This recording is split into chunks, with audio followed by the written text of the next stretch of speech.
But, gas and tape and stuff like that, shot a ton of footage. Or your film makes a very smart choice about, in general, how it handles that lack of a big budget polish. Your film is shot almost entirely through what looks to be just regular consumer cameras, and it's one of the strengths of the film. It makes it feel very real. Can you talk about your picture, which I don't think many people have had a chance to see yet? Sure, yeah.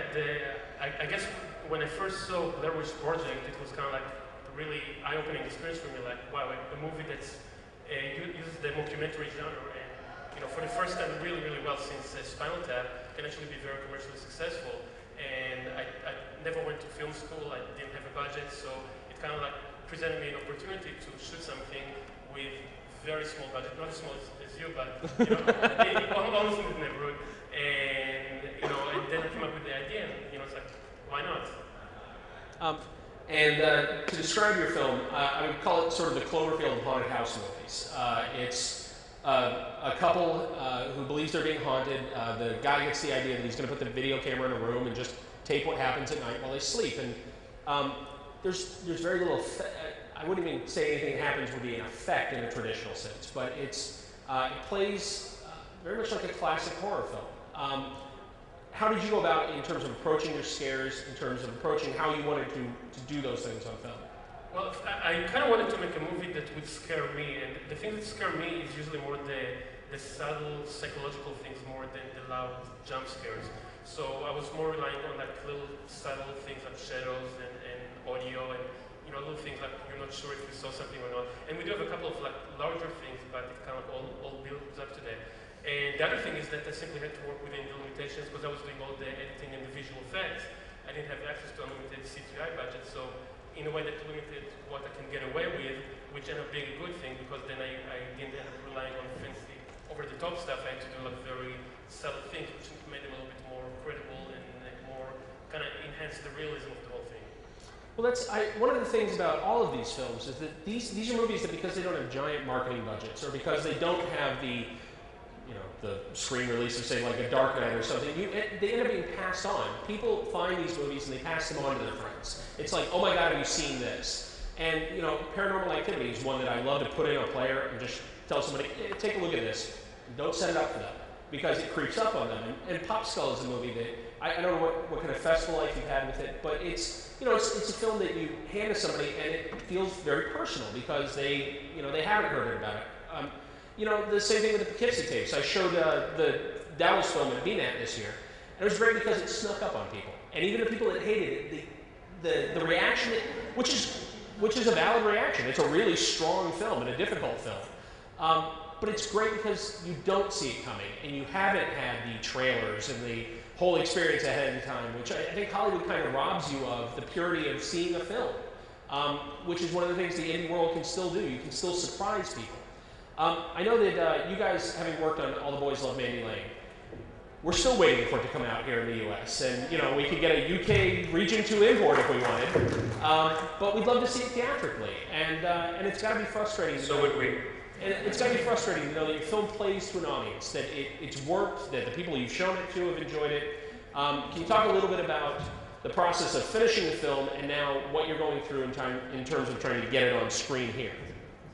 Because I think there's a very real fear for a lot of indie filmmakers. It's kind of a difficult question to answer because our involvement is pretty limited at this point. Well, can we talk about the Harvey days? What happened initially? Yeah, initially we premiered at the Toronto Film Festival in the Midnight Madness program to a rock, pretty rock and roll crowd, standing ovation, a lot of people. It went off really well, and as I was exiting the theater with the other producers, the agent from CAA who's repping the movie came up to us and said, Harvey's ready to make you an offer. Which, growing up on Reservoir Dogs and El Mariachi is the kind of thing that you dream about hearing as a kid. We walked out of the theater and it was all very surreal. We were at a university standing in a courtyard, and there was a bunch of distributors kind of hovering around us. Harvey was off in one corner with his team, and we were in another corner with lawyers and agents and whatnot. And this agent was running back and forth across this courtyard with a yellow legal pad, writing down numbers. And it went on for probably 2 hours. This poor guy probably ran 5 miles by the time the night was over. But we ended up selling the movie worldwide rights to the Weinstein Company. And we were on cloud nine. And since then it's been a pretty arduous process to get it onto screens in the U.S.